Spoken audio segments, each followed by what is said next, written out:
Alam mo ba, mayroong tinatawag na tardigrade o mas kilala bilang water bear na isa sa pinakamatibay na nilalang sa buong mundo.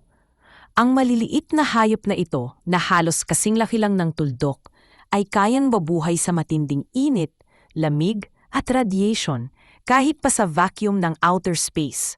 Kapag wala silang makuhang tubig, pumapasok sila sa tinatawag na cryptobiosis, isang estado na parang suspended animation kung saan halos tumitigil ang lahat ng proseso sa katawan nila. Sa ganitong paraan, nakaliligtas sila ng maraming taon hanggang sa bumalik ang tamang kondisyon.